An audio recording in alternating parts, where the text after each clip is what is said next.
Bismillahirrahmanirrahim. Assalamualaikum warahmatullahi wabarakatuh. Asyhadu an la ilaha illallah wa asyhadu anna Muhammadar Rasulullah. Allahumma shalli ala sayyidina Muhammadin wa ala alihi wa sahbihi wasallam. Asyhadu an la ilaha illallah wa asyhadu anna Muhammadar Rasulullah. Allahumma shalli ala sayyidina Muhammadin wa ala alihi wa sahbihi wasallam.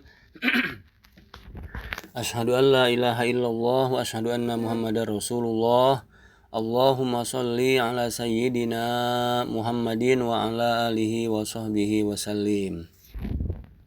Dulur, hari ini insyaallah kita akan membaca karyanya Sayyidi Syekh Ahmad Dardir, yaitu kitab Ala Qissatil Mi'raj. A'udzubillahi minasyaitonirrajim. Bismillahirrahmanirrahim. Wa kana min khabarihi annahu kana ya'budullaha ta'ala fi sauma'atihi. Pada suatu hari ada seorang abid namanya Ki Jurej. Dia lagi ya'budullaha ta'ala fi sauma'atihi, lagi ibadah sunnah. Ya, mungkin gitu ya, jam 9 lagi sholat duha. Nah, tiba-tiba ibunya berkunjung ke tempat ibadahnya. Hari pertama pengen berkunjung, kangen lah sama anaknya. Sedangkan Ki Jurejnya lagi ibadah, lagi sholat duha gitu. Nah, kata ibunya, "Assalamualaikum Jurej," gitu ya. "Assalamualaikum Jurej." Enggak ngejawab 2 kali. Lagi tuh 3 kali, "Assalamualaikum Jurej." "Iya Jurej." Nah, Jurej wahwa yusolli. Ki Jurej tetapnya sholat sunnah gitu ya. Faqala, kata Ki Jurej dalam hatinya, "Ya Robbi ummi wa sholati," gitu ya. "Ya Robbi, ya Allah, ini saya nerusin sholat saya, apa saya ngejawab panggilan umi saya nih ya Allah," gitu ya. Dia dalam hatinya itu bertanya-tanya gitu, "Ya Allah, ya Robbi ummi wa sholati, saya terusin sholat aja apa saya ngejawab panggilan umi saya nih ya," gitu ya. Tapi falam yujibha, Ki Jurej tetap baik enggak ngejawab panggilan uminya. Yang tadi manggil-manggil, "Ya Jurej," gitu. "Assalamualaikum ya Jurej," gitu ya. Falam yujibha wadama ala sholatihi, dia melanjutkan sholat sunnahnya. Nah, karena ibunya manggil-manggil enggak nyaut gitu ya, enggak disautin nama Ki Jurej, akhirnya fansorofat summa ja'at minal goddi gitu. Akhirnya ibunya pulang lagi, kemudian besoknya datang lagi uminya Ki Jurej besoknya datang lagi, sama wahwa yusolli, lagi sholat juga, Ki Jurejnya lagi sholat sunnah. Fanadatuhu, akhirnya dipanggil lagi mamanya, "Ya Jurej, wahai Jurej," gitu ya. Ki Jurej lagi sholat. Nah, dia lagi sholat ngomong begini, "Ya Robbi ummi wa sholati."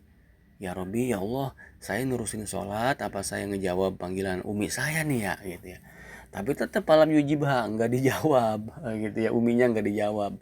Fadama ala sholati, dia melanjutkan sholatnya.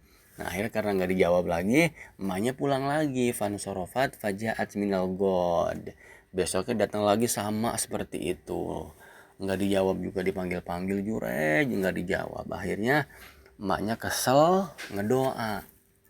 Doanya begini, kata uminya Ki Jurej, "Allahumma la tumattihi hatta yunzoro fi wujuhil musimat aizaniyat," gitu. "Ya Allah, la tumattihi, ya Allah, jangan engkau wafatkan dulu nih Ki Jurej nih.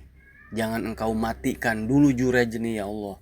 Jangan dulu engkau ambil nyawanya Jurej nih ya Allah, hatta yunzoro fi wujuhil musimat, sehingga dia diperlihatkan fi wujuhil musimat, pada wanita penzina aizaniyat," gitu doanya. Allahumma la tumattihi hatta yunzara fi wujuhil musimat aizaniyat. Ya Allah, janganlah engkau wafatkan si Jurej nih sehingga dia diperlihatkan kepada perempuan pezina gitu. Saking keselnya tuh uminya Ki Jurej gitu. Nah, abis gitu akhirnya enggak lama kemudian begitu dia habis sholat, tiba-tiba idzaka imro'atun bawo aizaniyatun, tiba-tiba datang bener seorang wanita, seorang perempuan menawarkan diri kepada Ki Jurej. Ki Jurej lagi habis beres sholat gitu ya, mungkin ya kalau kita mah kali mau ngopi kali gitu ya, lagi baru mau ngopi gitu, tiba-tiba datang izaka imro'atun bago, datang seorang pezina. Assalamualaikum gitu kata si perempuan tadi. Waalaikumsalam, siapa ini? Saya ini adalah Zaniyah gitu ya, Pulanah gitu ya. Mungkin kali Abang Jura jadi mau gitu tidur sama saya nih gitu. Saya siap gitu, menawarkan diri tuh si perempuannya. Perempuan pezinanya menawarkan diri menggoda Ki Jured supaya dia berhubungan zina gitu. Tapi karena Ki Jured itu orang soleh, imannya kuat, nggak bisa tuh si perempuan pezina tadi menggoda untuk tidur gitu ya, zina. Ditolak lah sama Ki Jurej. Akhirnya kesel si perempuan yang pezina tadi, kesel karena enggak hasil dia menggoda Ki Jurej gitu ya, menggoda Ki Jurej. Akhirnya dia pergi putus asa. Falamma ayyisat minhu ja'at liro'in gitu. Akhirnya dia pulang, ketemu ama ada yang lagi ngembala kambing gitu. Ada pengembala kambing, ya udah be akhirnya wa makanat minha. Akhirnya dia berzina lah sama pengembala kambing. Nah setelah berzina akhirnya fahamalathu, dia hamil 9 bulan sampai melahirkan. Nah setelah melahirkan dia ditanya sama orang kampung Bani Israel gitu. Dijawab, "Hai perempuan berzina, ini kamu hamil lahir sampai punya anak, ini bapaknya siapa?" katanya. Qalat lahum annahu min Jurej, katanya begitu. Min Jurej, ini mah dari Ki Jurej katanya. Bapaknya Ki Jurej. Masya Allah, kaget orang kampung. Ki Jurej itu bukan orang soleh. Dia mah bukan tinggalnya, dia mah bukannya ibadah melulu. Nggak mungkin kali Ki Jurej. Ya tapi ini buktinya, kata si perempuan tadi. Ini hasil zinahnya, ini anaknya gitu, kalau nggak percaya mah. Nah akhirnya rumah Ki Jurej itu diserbu sama orang sekampung, diserbu sama zaman Bani Israel itu. Faja'u ilaihi wahadamu sauma'atahu. Datanglah orang-orang sekampung itu ke tempat ibadahnya Ki Jurej. Wahadamu sauma'atahu, dihancurin lah tempat ibadahnya, musolahnya kali ya kalau kita mah tajuknya, dihancurin tuh diobrak-abrik sampai rata sama tanah tuh ya, habis hancur pokoknya tempat ibadahnya Ki Jurej. Bukan cuman itu lagi, waja'alu yadribunahu, mereka juga ngegebugin Ki Jurej. Udah mah dihancurin tempat ibadahnya, Ki Jurejnya digebugin gitu ya. Masa nuku kata Ki Jurej. Hei ada apa ini katanya. Waqalu qad zanaita bihadzihil mar'ah, kamu udah berzina wahai Jurej sama perempuan ini nih ya katanya. Masya Allah, ini mah fitnah kata Ki Jurej, fitnah. Mana dia anaknya? Ini katanya.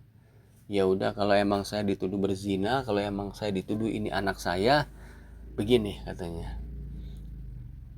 Qarribuhu minni, coba bawa kemari bocahnya. Dibawa tuh bocahnya, fadauni usolli rokaatain, lah kamu sonoan dikit, saya mau sholat bentaran 2 rakaat katanya. Begitu selesai sholat 2 rakaat, summan sorofa min sholatihi atal walada.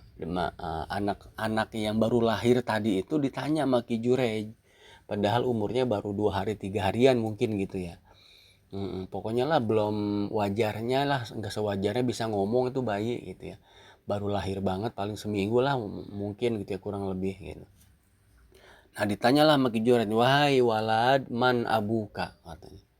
Ya gulam man abuka, wahai bocah yang baru dilahirkan, siapa bapak kamu? Itu bayinya bisa ngomong tiba-tiba. Faqala abi fulanur ra'i, bapak saya itu adalah tukang pengembala kambing, orang yang pojok katanya. Masya Allah, ketahuan tuh jadi siapa sebenarnya yang telah menzinahi perempuan tadi. Itu nggak taunya tukang ngangon kambing, bukan kijure. Jadi kijure itu difitnah gitu. Nah difitnahnya kenapa? Itu karena difitnahnya karena tadi ibunya manggil nggak dijawab sama kijure. Jadi sebenarnya bagaimana sih kalau ibu manggil kita lagi sholat? Kalau dalam kitab Kasyifatus Saja karangan Syekh Nawawi Tanara, di sini watahrumu ijabatul walidain fil fardi.